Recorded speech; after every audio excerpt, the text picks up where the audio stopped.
Welcome to today's tour of the Arthur Ross Gallery. My name is Emily Zimmerman. I'm the Interim Director of Exhibitions and Programs at the gallery. Housed in the Fisher Fine Arts Library on the University of Pennsylvania's campus, the Arthur Ross Gallery has a mission to engage, educate, and inspire. This year, the gallery celebrates its 40th anniversary.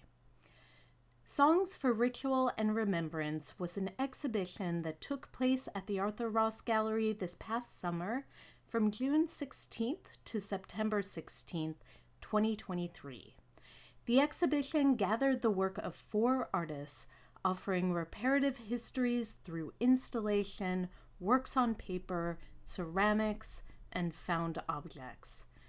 It featured the work of Adebumi Badebo, Ken Lum, Guadalupe Maravilla, and Marianne Peters, who addressed the absent histories of traditionally marginalized communities, honor embodied forms of knowledge, and center community through ritual and storytelling. These artists concern themselves not with the present or the future, but with telling and retelling the stories of the past through materials that speak resonantly to those histories. Each of these artworks have stories to tell, stories that carry the weight of lives that are known and unknown. Adebumi Badebo's artworks engage the cultural histories held in the materials of indigo, cotton, rice, and hair, as well as the specific histories of her enslaved ancestors embedded in the soil from the True Blue Plantation in Fort Moat, South Carolina. The exhibition opens with production number 5, a work on paper that includes materials that figure prominently in this history, including cotton, rice paper, indigo, and hair from people of the African diaspora. Production number 5 places the personal histories and lived experiences held in the DNA of hair alongside the material and labor histories of cotton, rice, and indigo. When Badebo visited the lands of True Blue Plantation, she noted that there was no identifiable marker of her ancestors' work to clear and cultivate the land. The inclusion of black hair into this artwork is a way to reinsert an identifiable marker of her community back into this landscape. These histories are amplified by the next 2 found object installations in the exhibition: remains, balcony balustrades, and pews. Remains balcony balustrades include 7 salvaged balustrades from the McCord House that were carved by Badebo's ancestors, John Spann and Anderson Keat, in 1849 for the home of their enslavers in Columbia, South Carolina. The next piece are the original church pews from Jerusalem Church across the road from the burial grounds for the enslaved of True Blue Plantation. Badebo talks about these 2 installations as her family's relationship to institution building, one that they were forced to build and one that they chose to build. A soundtrack consisting of Badebo's relatives singing the hymn "Sit Down Servant" at a family funeral accompanies these pieces. In these installations, Badebo has preserved the material history of her ancestors' work, extending and permutating the legacies of conceptual art. Badebo's ceramic works, such as In the Memory of K. Smalls, draw even closer constellations of meaning between materials, forming a conversation between the saturated red clay from True Blue Plantation and the South Carolina gold that Badebo's ancestors harvested. These works are brought together as physical evidence of Badebo's ancestors' lives and to commemorate what they endured under slavery. She says, "I have crafted ceramic vessels from the very land that was once cleared by my ancestors as a way to commemorate what they endured and as a way to activate the land, using it and shaping it.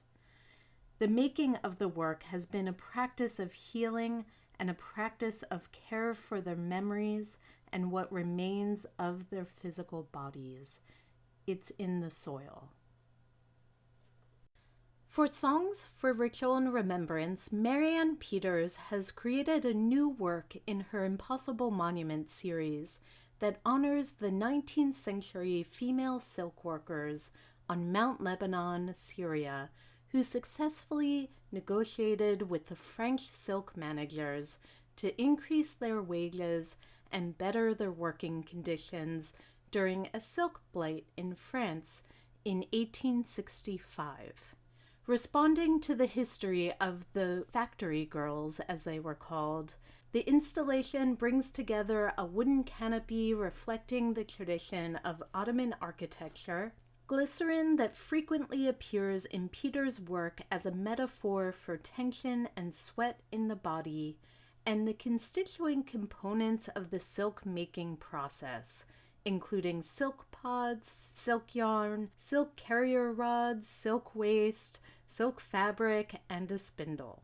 A layer of tarlatan overlays the piece. As Peters explains, using tarlatan as a scrim has metaphorical associations with the screening conditions of factory work and the value of labor, while also referencing the historical intrusion of European enterprises on a long-standing mountain crop. I wanted the materials to be both rough and elegant, bookends on the story.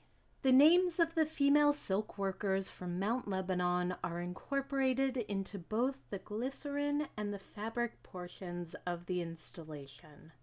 The installation, titled Impossible Monument, The Threads That Bind, is sited between two windows in the Arthur Ross Gallery, responding to the motifs in the gallery's architecture. Here we see Guadalupe Maravilla's Disease Thrower number 16. Guadalupe Maravilla came to the United States from El Salvador as an undocumented migrant at the age of 8 years old, escaping the Salvadorian Civil War, an experience that was quite traumatic for him. In his work, he goes back to the lands that he crossed as a child and collects objects along the way that he incorporates into his sculptures. Maravilla's work references Mayan stelae, monuments that both told stories and acted as sites for ritual. He recalls playing as a child on the steps of the pyramids in El Salvador.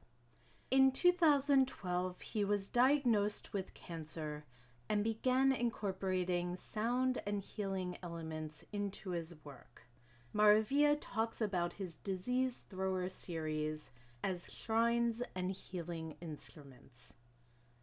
For his necrology series, Ken Lum created partially real and partially fictionalized lives of working-class individuals experiencing racism, sexism, classism, and other oppressions under capitalism. For the series, Lum studied broadsheet pages of obituaries from the 1860s, such as Abraham Lincoln's, which impressed him for their imagistic language, ornate font choices, and, quote, the fluidity between pictorialism and textuality.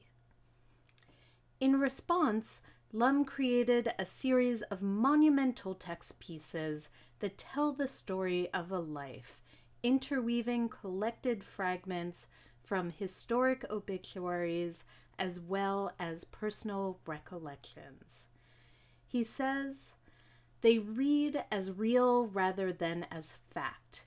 In doing so, the works are expressive rather than illustrative, didactic or instrumental in the way that documentary photographs of a person may be. This exhibition includes the recounting of the events and experiences in the life of Yashir Khorshid that shares the story of a garment worker who advocated for labor rights with his fellow textile workers. The narrative incorporates the story of Lum's mother, a garment worker who passed from benzene-induced leukemia. Through these textual portraits, Lum illuminates enduring social structures that continue to condition the lives and social relations of individuals today. Songs for Ritual and Remembrance was accompanied by a series of programs that created space for embodied healing after the prolonged period of illness, stress, and confinement brought on by the pandemic. These programs included a sound bath by Michael J. with Guadalupe Maravilla's Disease Thrower No. 16, a concert by the Daedalus Quartet, a movement and mindfulness program with Razak Lawal, and a storytelling workshop with Penn Medicine Listening Lab. Thank you all for joining today. I will leave you with a few clips from those performances.